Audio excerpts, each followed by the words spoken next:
him and that the enemy team don't have great single target for him early on as far as spells go, he can be a very powerful pick. This would not be the worst Dragon Knight game ever, but I think Virtus.pro aren't interested in it anyway, since they tend to mid-lane their Bristleback and safe lane the Gyro.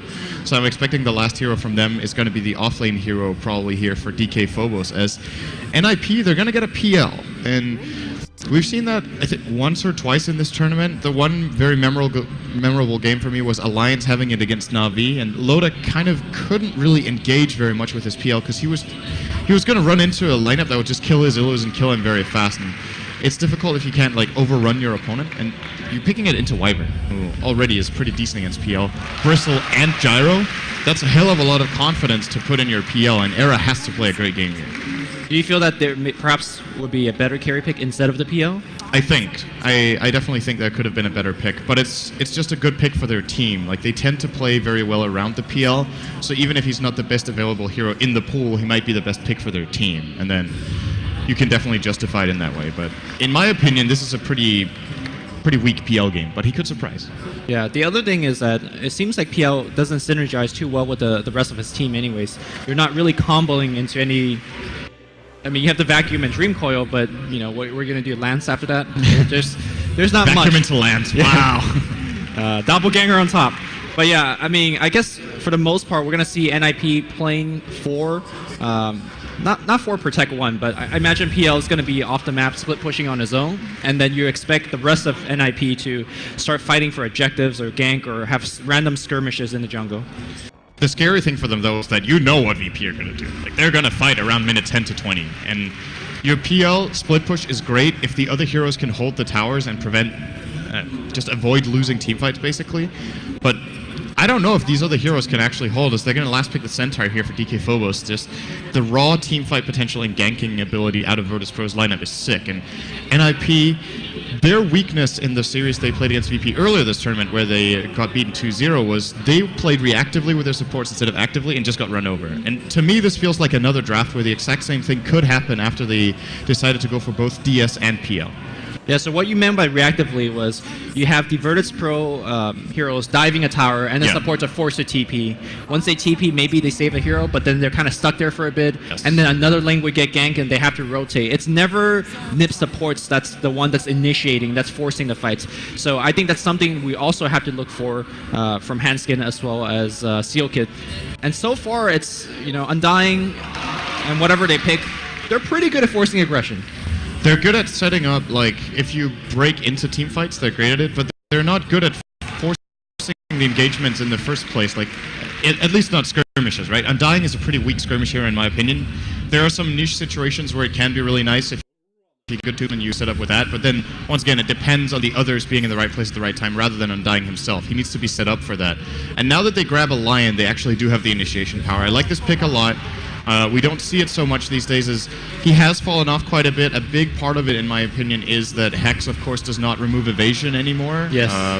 It only applies mute, not break, and has been a pretty big blow to Lion, as we're going to see. In my opinion, looking over the draft here, I think VP have a pretty clear advantage just based on playstyle and how the two lineups match up against each other, but if NiP do get ahead, they can make so much space for Era to maybe carry them later on. And they'll need to get ahead. Let's quickly introduce both teams. NiP playing on the side of Dire.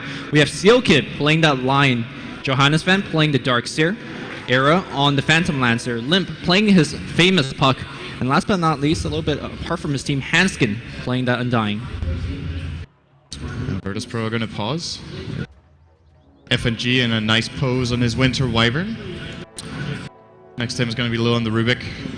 Played very well this duo of supports for VP yesterday. A big part of their victories was, of course, on their early game aggression and great rotations. Illidan on his Gyro. Mid lane we got G on Bristle, who got... In the series against Na'Vi, that was Na'Vi's solution to VP, was just to gank God every game. They just ganked him really hard in the mid lane. We're going to see if NiP are going to try something similar.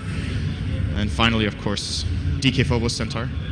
Looking to do a little bit of a lane swap here. Seems to be an aggressive trial lane that VP are planning. I'm not sure if ganking G will work out as well. I mean, in the game where they ganked G repeatedly was maybe a little fight here. Although I think the NiP support is going to back off. They had a Winter Wyvern Undying into with the DK stun, and they were just sieging him from afar. Yeah. And they killed G multiple times, but I don't think the NiP support in this game will have that kind of killing power. I don't think they can. Yeah. Basically, at least when Bristleback reaches just level 3 or level 4, so he has a couple points in Bristleback. Lion's Hex, you can still turn around, right? So yes. It's... Yeah, they're pretty limited as far as ganking G, and he is very good at playing the lane, so I think Limp will definitely have his work cut out for him. Just look at G already going aggressively here in this Puck versus Bristle matchup. Worth noting as well, G got the bounty rune, and Limp didn't. They gave it to the Darkseer, so... That's an interesting He has a head start for sure. Yeah. Puck is laying down the harass, though, in the mid lane. Correct me if I'm wrong, I believe Hex still cancels Vanguard, correct? In terms of the damage block. It kind of should because it mutes, right? So Yes.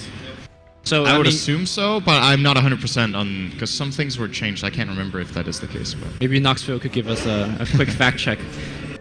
Here's the stat for you guys: it blocks or doesn't block. Which is going to be important because Bristleback generally does go Vanguard first. Although on the mid lane it might differ a little bit. We'll see what G is going to go for his item of choice. Looks like we're going to see a lane rotation. Illidan porting to the bottom. He should have a fairly decent time against Darkseer, although his attack range is fairly low, so he might eat some Iron Shell harass. And yeah, as you talked about before with G with a Vanguard build, also worth noting, there's no good Silver Edge carrier at all on NiP's lineup. So Bristleback, I think, is going to be a very powerful hero in this game that NiP, in my opinion, don't really have a good solution for at all if he gets decent farm. So either you gank him, or you need to try to avoid the team fights that are inevitably going to be coming from VP round mid at 10 to 20, as talked about pregame. So the thing is, I think the way that NiP faced against Bristleback yesterday was they just try to kill everybody else instead. They left Loda alone for the most part. With that said, they also had a Bane that was nightmaring him, that was enfeebling him, so I think NiP in this particular draft have much fewer ways to control him. And at the same time, it was like a third pick Bristleback, so it wasn't like a last pick surprise that caught, NiP.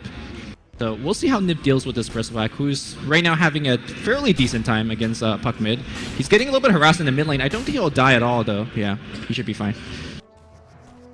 Huntskin's trying to get something out of this early game. Currently sitting on level 1 on Undying minute 3. It's not what you want to see, but kind of limited in his options. They aren't really able to kill any lanes, and the good news for them is that they aren't getting killed either. So Jonas is having a pretty good bottom lane up to level 4 against DK Phobos' level 2 in the Radiant offlane, so that's definitely a big advantage for NiP, as Era also topping the charts farm-wise. Question is if they can transition this into something bigger over the next few minutes, as Limp harassing G in mid. Obviously not going to be enough here, but definitely putting on some pressure. That's always the scary thing when Puck fires an orb at the Bristleback, because he could jaunt towards the orb and suddenly he's in front of the Bristleback, and you Waning Rift right after, and he's going to take a ton of damage. But right now, Waning Rift is only level 1, and G is regenning quite a bit, and in fact, he's bottle curling as well. Oh, Phobos is in a lot of trouble. One more tech should do it, but the cold embrace from FNG, perfect timing on the rotation. Just barely saving him from that lion attack. No mana for Era to lance after, because that also would have been the kill. So we know exactly what VP's looking for. Obviously, DK Phobos, once they get level 6, as well as the support rotations from FNG, as well as Little, they could pick a couple kills here and there early on. What about NiP? Are they really much dependent on Limp getting an early blink to set up the aggression? Because to me, that's their only true ganker, apart from a Lion walking in. They are definitely dependent on the blink on Puck. It's the biggest item for them to get in this game, I think, so that they have a chance of fighting back. They first phase picked the Puck, so it's definitely a part of their game plan to use him as a way of fighting back against NiP, which is something they'll have to do. It was the problem they had earlier in the series yesterday, so they should have adapted to some extent, which we are, of course, seeing. Like, these picks are pretty different from what NiP did run yesterday. But so far, no success in the ganks. Very close on the top lane, as mentioned, but... Yeah, bottom lane, Darkseer forced to TP because he got lifted there by Rubik, so a good 30-second loss. Mid lane though, Bristleback taking a ton of damage. You know, I didn't think that Puck was gonna have this of a good time against Bristleback mid. Undying did come in once or twice, but really forcing Bristleback to bottle crow non-stop, and even with the bottle crow, he's still having trouble sustaining in the lane. Yeah, it's just I think he got a bounty rune there. I'm not sure if that's the only rune he's got so far. He might have got 2 actually. So yeah, Limp just harassing him just very much here. It's going to get weaker over time though. When Bristleback starts getting up more points into his Bristleback ability, and of course building toward the Vanguard you mentioned, this harassment's going to be... He's going to just ignore it, basically, at that point. So Limp has to try to play like this and build whatever advantage he can. Currently, 4 CS advantage, not the biggest of deals. And just looking over the farm, it's pretty even overall. And the question is that good enough for NiP? So the supports... We've just got this feeling that their support should really be able to find more in this early game. When you pick on Dying in line, you definitely do not want First Blood to come after 6 minutes. But that's what it's looking like right now is... Might have tried for Phobos, but not orbing. Yeah, if it's going to come at all. So Limp does have that coil, so I think that's going to be the first point of aggression on this top rune if VP decides to fight for it. And it looks like a little bit of Arctic Burn. Coil is available. Do they want to use it? Yes, they will. Tombstone is going to get dropped. FNG on the high ground, but he's not running from those zombies. Still getting right-clicked by Limp, and looks like this is where the First Blood will come. There's a Hex to follow through. Orb will be up in 2 seconds, but Limp is going to get the First Blood just from right-click. And that's exactly what he needs. He's already almost at 1,000 gold, so is this a game where you just straight up rush the Blink because your team is so dependent on it, or do you upgrade the Treads? I think you get Blink, for sure. The Treads aren't going to do much. It's more of a lane domination build, either getting Treads or Phase, so you can sustain and hit harder in lane and just farm without using spells as well, but... As mentioned, he's probably not going to be able to kill the Bristleback anyway with a Treads build up, so focus on ganking the other lanes, on enabling Era in this game by pressuring especially the Centaur. Because who really counters the PL in this game? Mainly the Gyro with Flat Cannon, of course, and just the inability for PL to really charge in early on, just getting owned by Rocket Barrage. It's that, and it's the Blink Stun from the Centaur, who is definitely not having the best of games right now. Phobos is... Maybe gonna... No. He will Stout Shield proc? No, okay. Even Stout Shield wouldn't have saved him at like 8 health. So, Winter River and Ultimate against PL, how do you think that's... I mean, you don't need to find the real PL, you just Ultimate one of his allies, and suddenly PL's killing him for you. It's not a direct counter, but at least deals with him partially. It gets really good when PL gets a Diffusal, because then he might just... hands down just kill one of his cores on his own, like even without helping. So definitely a strong counter pick as well. It's quite a ways away though for FNG, who only just now cracks level 3 minute 8. And all in all, the support levels in this game fairly low. Undying and Wyvern level 3, Rubik and Line level 4 minute 8, and they're on the lower end of level 4 as well. And it seems so far NiP is really controlling the game plan. The game is going slow, which is great for their PL. Limp is doing well in the mid lane, who actually did go back for the Treads, which, I mean, I think it's still okay, especially with the Tread toggling with the bottle. But I totally agree with you with the quick Blink Dagger. I feel like the team is fairly dependent on it. But with that said, NiP is popping that haste rune. They're ganking up top, and Centaur is going to be the focal point once again. Coil, let's see if he's going to use it. The orb completely misses. They will have Raining Rift with a lift onto Little. He still has Coil. It's going to Coil onto the 2 support, and suddenly VP support in huge trouble. Little is going to go to the trees on the left. He's going to die. FNG's going to try and heal himself, but no Skagar, as NiP picks up 3 kills off a haste rune from Limp. And that tier 1 tower is starting to have a little bit of trouble on the top lane as well. Yeah, it's a very, very different NiP and a different VP, I want to say, that we're seeing so far today in this game.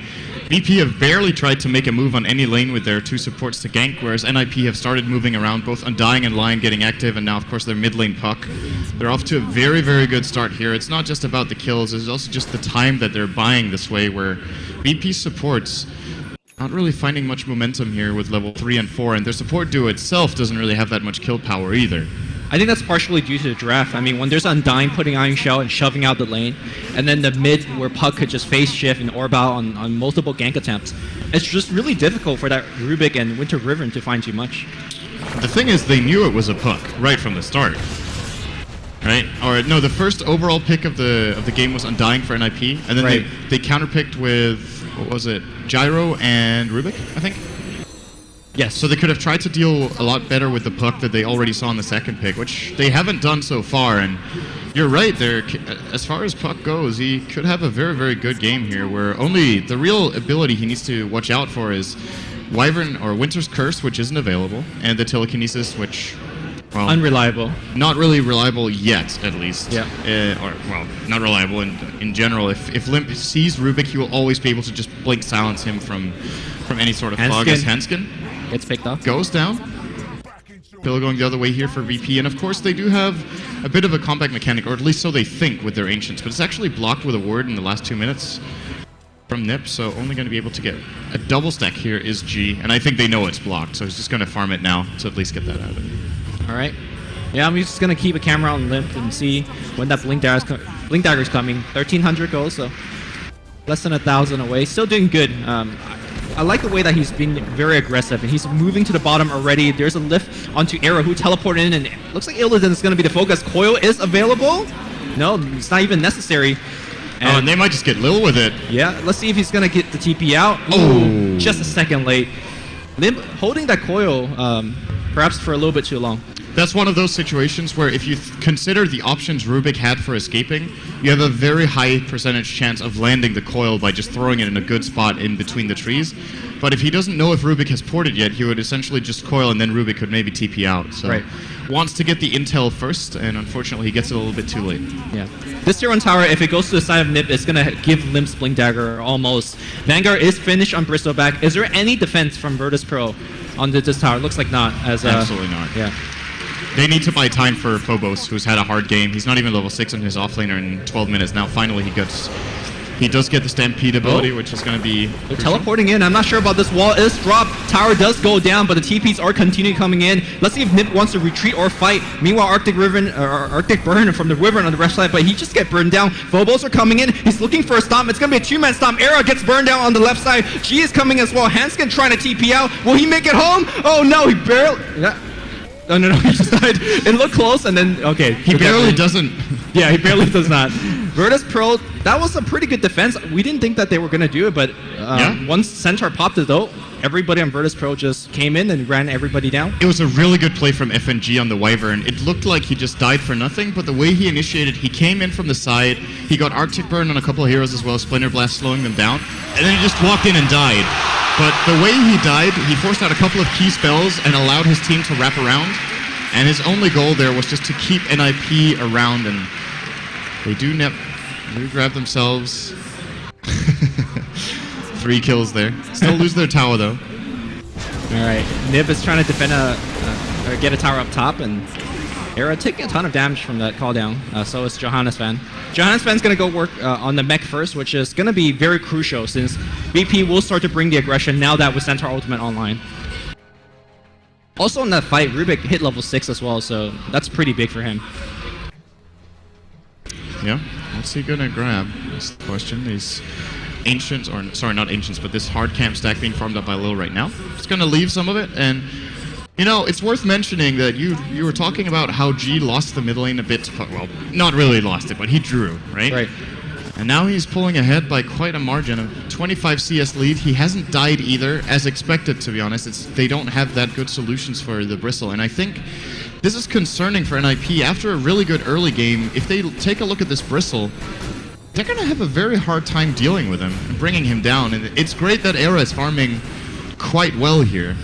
If they lose their jungle early, they could be in a lot of trouble. So they need to secure Era access to this jungle for a longer time. Maybe at least their warding is pretty good, so they might avoid those rotations right now.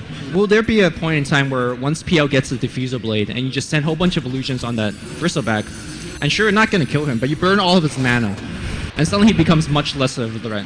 Is that going to be a possible scenario in this game? Or? Absolutely. It's something you definitely want to do if you can get away with it as PL, but it's still quite far away. Arrow went for the farming buildup, which I can definitely agree with here, getting the Yasha first, so you can keep your jungling going very fast. PL is different from most other heroes that like to transition into the jungle in that he doesn't tank the jungle at all, because you just get illusions very fast with Juxtapose. You can even use Doppelganger, and then because of that, you don't need the lifesteal that other heroes tend to get to jungle, like either Mask of Madness or Helm of the Dominator. As we get the engage, did not hit on G actually with the coil. How did I miss? So I have no idea. It looked like that was easily going to hit. Tombstone going to be used as well. Nice curse onto Hanskin.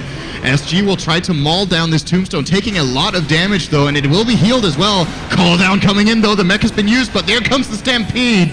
Nice counter initiation from Limp with the silence as well as Orb. And this looks like, well, who's winning this fight? It looks like VP might come out on top. They get 2 for 1. And Era should be able to get out at the end. Yeah, Virtus Pros is just way too tank, but it's not over yet. Illidan very low, the backing backward, the Iron Shot doing a ton of damage. They will bring down Illidan, and right now FNC is crawling away on that dragon. It looks like they're not going to give chase, but I think at the end, well, it's a 3 for 1. Is it over? No, G is still chasing. I think he's going to give up on it. Well, Lil isn't done yet. He has a spell steal available. Let's see what he grabs here. He gets Surge. Oh, he at least himself out. Good grab for him. So it looked really weird in that fight. Even, I think, if the coil hit G, I think he still would have been fine. He was just so tanky. And now Crimson Guard's on. So basically that will nullify any zombie damage. It is such a good item against PL as well. Yeah. And now G's just... He doesn't care. He sees 3 heroes like, yeah, I'm going to just turn my back. Okay, he cares a little bit. Tower is going to get denied. But I think the critical thing to point out is that Lion also is very close to his blink. And suddenly we're going to see a scenario where, sure, Bristleback's going to be very tanky, but NiP could just force a fight 5v4, because when you have 2 people blinking in with a Finger of Death, let's say Little or maybe FNG, they're going to just get blown up immediately if they don't position well. Yeah, but it's a little bit different from usual Alliance scenarios where if you blink Hex, you have to impale fast, because else you can stampede away the Hex here from Phobos. So they have to be very well timed on their goes, but it is definitely possible, and it is a big item as Phobos, speaking of blinks, just managed to grab his. I think VP are just looking to fight now. They will go top and they'll try again, and NiP realize this and they start split pushing bottom already with Era's PL, forcing at least Illidan to stay down here, who also went for a Yasha buildup on his Gyro. So the farm definitely flowing well for both sides, and a dead even game right now. Well, Seal Kid is going to get ganked as Blink Hoof Stomp into a double edge. It looks like G's trying to get the KS on, but Phobo gets the kill. So, like you said, the aggression is on. I don't think they will try to defend this tower without that line, though. It's going to be difficult. He has buyback if they want to try for a cute play like that, but it can be really costly if it fails. His Blink Dagger will essentially get delayed a good 3 or 4 minutes with a misplay. They have Glyph available and Coil. Maybe they could last long enough. This is not happening, I think. Well, they're trying. They might be thinking about it, actually. PL porting in. He's going to go on G, who, I don't know. He's going to get the Courier by the looks of almost. No, the Arctic Burn will allow it. FNG will claim that one, and they still have barely scratched him as nice Winter's Curse as well. Into the Stomp. Jonas is in trouble, but look at the burst. Down goes the Centaur, and VP, they might lose more. Yeah, they are chasing on GG. Walks out of it. Little's going to be in trouble. Here comes Illidan, though. Call down hits on everybody, dispelling NiP. They just forced to go left and right, and Winter Wyvern still on the back line doing so much work. G now coming with the damage. They will bring down Johannes Fan as well. Limp trying to get what he can for his team. FNG on the run, and now he heals himself up. Meanwhile, Era in a lot of trouble to the Quill Spray. G is still in there. G is right-clicking. He's so tanky. Bristle back. Don't mess with him. Meanwhile, FNG on the left side will go down. It's a carnage on the top lane. 4 for 3 trade.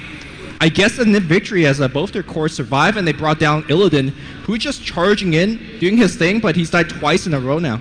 And they actually saved their tower, too. That's really impressive. They didn't have to, correct me if I'm wrong, they didn't buy back the Lion, right? No. They just delayed it long enough for him to respawn and port in, and as a result, he almost has his Blink Dagger. The only thing they expended to defend the tower was, of course, the Glyph, which they will be getting back. Let's say VP claim this tower in a short while, they will still have the Glyph for the next one, so. Right. Pretty nice hold. I guess the only loss, or the other loss, was the Courier just randomly flew by. Yes, that's true. That's a tower worth of go for VP, so.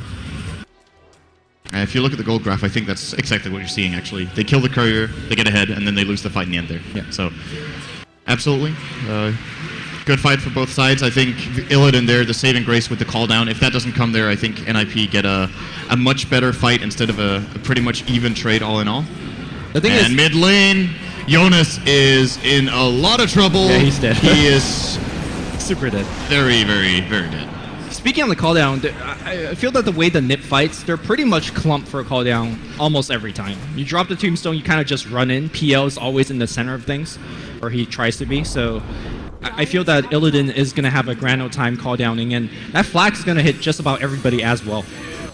That's very true. It's the nature of NiP's lineup. And of course, Flak Cannon does work against Tombstone Zombies. As in, the Tombstone Zombie will block it? No, they get hit by flat cannon, right? Because it's an... Oh, yeah, okay. Yeah, so sorry, when you said flat cannon, I thought rocket barrage. Yeah. Oh, yeah. It's one of the few abilities that actually does hit zombies, and it means that Undying doesn't really get to have the same... Like, he doesn't have the same snowball-y effect in the fights until flat cannon is over, or if Gyro just gets blown up, as this could be a big fight. NiP, they're going to put the tombstone, but they're actually just flat out too late. It just goes the way of G, who already seemed immortal. Now he's very immortal. There's a good Winter's Curse, Seal Kid. Gonna get blown up before he gets a spell off by the looks of it. Nice coil, though, coming in here from Limp. Still not enough, as they've already lost 2. Meanwhile, the vacuum on the left side, look at Illidan. He's kind of stuck there. Can he make the TP on Einshell? A lot of damage, and he's going to go down to the decay on the back line. G now in a lot of trouble, but he is Bristleback. In fact, he's turning around to fight this. 2 heroes dead for NiP already. Coil now stolen, going against the side of NiP. He's going to jump back out, but the coil will still break. Era now fighting back at GG, gets healed up. Again, they just don't have an answer for this Bristleback. Those PL Legions trying to fight and wail away, but G's like, yep, I will be immortal for the next 10 to 15 minutes until the Diffusal Blade comes online. And speaking of Diffusal Blade, Era's about halfway done. More than halfway done, actually. I'm actually starting to wonder if that's going to be enough either. Like, I think when G has Aegis, if NiP don't manage to burst a couple of other key heroes very early, they can't win the fight. It's just not possible. Like, G is just way too big. He's not counter-picked. He's not counter-itemized. Diffusal is, of course, a decent choice, but I just don't think it's going to cut it. I'm wondering, in this kind of game, I know it might sound really funky and weird. I'm wondering if Limp should actually not have gone for this Eul's he's building and considered a Sill Bridge, to be honest. So they had a solution, because G is proving to become a really big problem in this game. He's now going to have an SNY as well, minute 20. So Crimson Guard SNY, the highest CS in the game. He is the one hero in the fights they simply cannot deal with, and if you don't counter that particular hero that just runs you over, the game's going to get difficult. And so far they've done pretty well on the side of NiP, but I definitely agree on the fact that G is undealable for the side of NiP, but I think the good thing that they have going for them is that Gyrocopter has been dying every single fight. Yes. And on that note, I'm very surprised that they gave the Aegis to the Bristleback, who honestly is not going to die. I wonder if they were in a panic situation where they thought NiP was coming in, so they picked up the Aegis immediately. Because I'm sure Gyro needs this Aegis much more. I would agree. I would have put it on Gyro in that situation as well. As if the one thing they might have considered is that, well, G has a kill streak, so we don't want to give that gold away in case we take a bad fight. But that's kind of the only really big benefit. I don't think he needed to be scared in the first place anyway of committing like fully, just going all in. It is allowing him to play this far up, though, as he's just wailing down this T2 tower. And NiP has no answer. And I'm not thinking that Virtus Pro is going to stop. But like, yeah, let's go high ground. There is that Diffusal Blade finish. Good timing. They will need it. And again, this is where you could, ignore the Bristleback. Put him up in the air with the Eul Scepter, Diffusal Blade to slow him down, and kill the rest of Virtus Pro. Yes, that is what they need to do. They need to commit disables just to stall or keep G away and try to find other pickoffs as... Oh, they're going to glyph here. Limp! Oh, that was not the initiation he was looking for. Seal Kid is gone as well. 2 for 0 already for VP. The rest of the NiP side needs to get the hell out of there. And that's a big loss. This could just be a base push. No buyback on either hero for NiP. They've used the Tombstone as well. And FNG is going to style all over that in his Dragon form. Yeah, that's worth 150 gold, so not bad. It's going to be 30 seconds till NiP respawns on the puck. The good thing is, once he does respawn, he will have his coil ready. Finger of Death has been expended in that last fight, though, so they lose a lot of burst of power, and they will need everything they can get. And now the high ground siege will begin. Hanskin, a little bit of trouble. And you can see that G's mana is being burned. Slowly. Still has 13, 14, 15 on the wand, as well as a bottle charge. Should be fine. Jonas is trying to come in for a back wall. That's going to probably get him on the wrong side of things, as he's going to be out for 50. Oh, what a curse as well. Hanskin gone.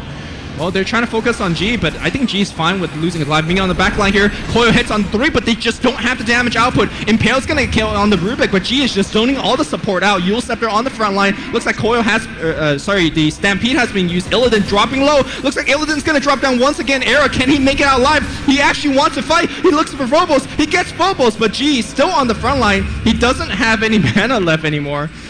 High ground is breached, and G looks like he's going to focus on the range racks, and there's nothing really Puck can do about it.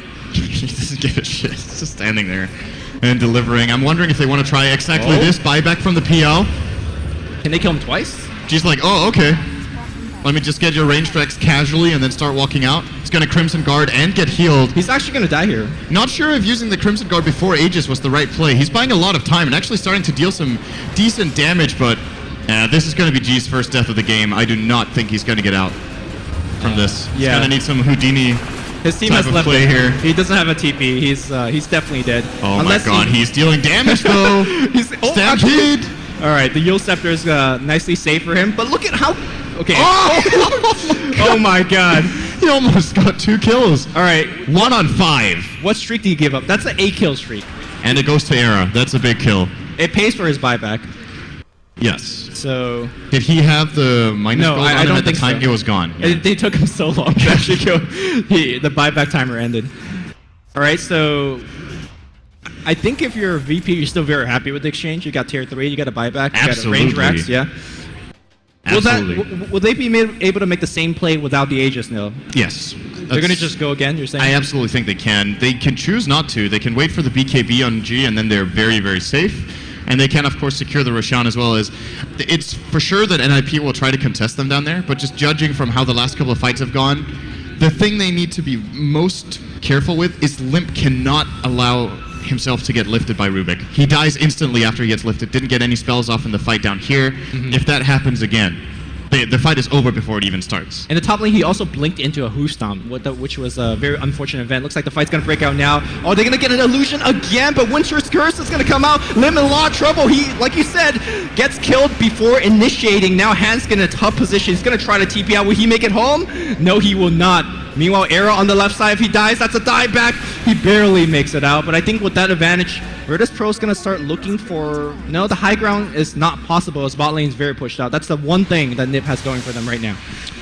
I think NiP making the right call, trying to make a play, but that was not the location for it. This is an arena that the Radiant have such a big advantage in because of the flanking angle that Wyvern can get, because it's very easy for Centaur to blink across the crevice and just get a stomp from there. Easy call downs. Very, very easy call down as well. And once again, Limp did not get anything out in the fight. And it's just... He is the hero that simply has to land every single spell, or this is how it goes. NiP is going to have a very tough time holding this as Jonas is going to get caught out as well by Rubik. Nothing coming out from him either. Does have buyback, however. As the tower will fall, he buys back now. NiP is also going to have their puck very soon. That coil needs to be there. He TP's in, but I think Virtus.pro is going to sense that and retreat for now. Are they going to give chase? That's a question. Still coming in slowly. Seems like Virtus.pro wants to fight this as well. Illidan won't have cooldown for a bit. Yeah, the BKB flying out for Bristle now, though. Yeah, they just have no you saw how much he did 1 on 5 with no BKB? There's no way they kill him. Right, but I think NiP has established that they're not killing the Bristleback. It's one of those, alright, can we kill the rest of the team quickly enough?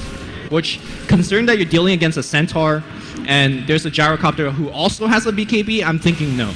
And Cold Embrace has been a big problem for them too. Like, they have the initial spell burst, but they're relying on Era to finish off the kills with his Diffusal Blade and attacks, and all of the damage is negated. Diffusal Blade mana burn is physical damage type, so actually completely blocks off the damage. I mean, sure, your mana should still get burned, I think, when you're in Cold Embrace, but you don't take the damage and don't really care that much if they're the Bristle, to be honest, so... The other heroes might care a little bit more. I'm not sure. Is there a way where the fights, let's say it drags on longer, does that favor NiP? On one side, you have the Cool Spray continue to like hurt much and much more. On the other side, PL becomes more and more difficult to deal with for the side of NiP. In that scenario, would NiP have a better fight, or are they better off just, let's say it's going to be a 3-man coil, 3-man impale, burst one down with Lion, and then go from there? I think there's no other play than trying to get a single target kill immediately on the Wyvern. That's probably the best way they can start the fight, because if they kill the Rubik, I think it's not enough. And Wyvern's going to be saving heroes during the fight. As we see, they might try for it, but there's the curse again. Era and Hanskin, they're just gone immediately. 3 kills. Coil did hide on everybody, but yeah, that was just FNG's curses have been super good this game. He is very quick at finding a key target. There's always someone in the proximity, and they get the call down follow-up, and this is probably, you're looking at the end of game 1. This is going to be tier 4s and I think they could just throw it in. Double Yeah, racks, there we there's a go. GG. It was definitely the correct play to smoke from behind, because generally that's where you find the supports, but it seems like the immediate FNG response on his ultimate is just too good. That was like the 4th or 5th one where it's a puck blinking in, a line blinking in, but he gets the first jump. He gets the initial reaction, which is just too fast. And you did see NiP showing promise, though. This is what I was talking about. Yesterday in their series against VP, they